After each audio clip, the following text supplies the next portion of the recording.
The most haunting 911 calls aren't the ones where someone is reporting a crime after the fact. They're the ones that capture the moment life turns into death. On a crisp Sunday afternoon in November 2025, dispatchers in Arundel County, Maryland, answered a call that started with a frantic argument and ended in chilling silence. It was a recording that would not only document a double homicide, but would also name the killer in the victim's own voice. This wasn't a random home invasion on the sleepy waterfront streets of Pasadena. This was a betrayal by an inner circle friend, fueled by a common yet deadly threat: death. Today, we are looking at the tragic final moments of Charlie and Gina Hayes, and the birthday betrayal that left a family shattered. William Charlie Hayes, 56, and his wife Gina, 54, were the definition of partners. They built a life together on the water off Twickenham Road, and they built a business together, running C.W. Hayes Home Improvements right. They were trusted in the community. Neighbors build their dreams. They also had a longtime business associate and friend named Anthony Louis Reyes. Tony, as they called him, was a fixture in their lives.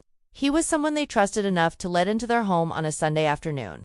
November 6, 2025 happened to be his birthday, but Tony hadn't come to celebrate. He had come to collect the Hayes family, and Reyes had been embroiled in a heated dispute over unpaid business debts. Financial stress,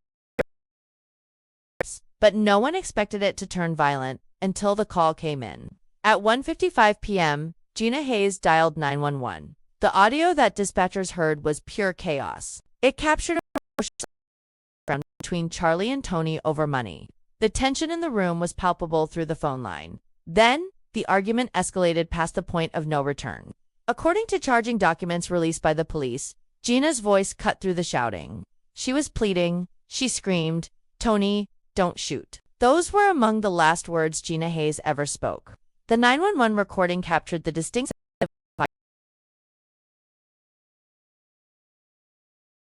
and Gina. The line didn't disconnect immediately. It just went dead silent. The timeline of what happened next is brutal in its speed. Just 7 minutes after that final gunshot recorded on the 911 call, at approximately 2:02 p.m., the couple's granddaughter arrived home. She walked into a scene no one should ever have to witness, discovering her grandparents unresponsive. When an Arundel police arrived moments later, there was nothing they could do. Charlie and Gina were pronounced dead at the scene. The sprawl was already gone. However, Gina's final, desperate act-making that call had given police everything they needed. She had named her killer on tape. The hunt for Anthony Reyes was on. Detectives didn't have to wait long for a lead. Around 4 p.m., a witness contacted the police with a disturbing tip. Reyes had allegedly called this person and confessed to what he had done. He mentioned he was fleeing in his black Toyota Camry, heading toward the Maryland Live casino. It was a crucial mistake. Police now had his vehicle description and his direction of travel. At 6:27 p.m., officers spotted the Camry near Hanover. When they attempted a traffic stop, Reyes punched the accelerator. A high-speed pursuit tore down Interstate 97, ending near Quarterfield Road when police finally boxed him in. Reyes didn't go quietly. He struggled with officers right there on the side of the highway, allegedly assaulting one before he was finally in cuffs at 6:34 p.m. Inside his vehicle, police recovered a handgun. Preliminary ballistics would later match the weapon to the casings found scattered on the floor of the Hayes home. The question haunting the Pasadena community is why? Why would a 61-year-old man on his birthday murder two of his oldest friends? The motive appears to be as old as currency itself: money. While the exact amount of the debt remains part of the ongoing investigation, this tragedy highlights a terrifying trend. According to 2025 FBI data, homicides linked to financial disputes and debts under $10,000 have seen a disturbing spike. Reyes was charged with 2 counts each of first and second-degree murder. In his first court appearance, he waived his right to bail. He was in bars without the possibility of parole.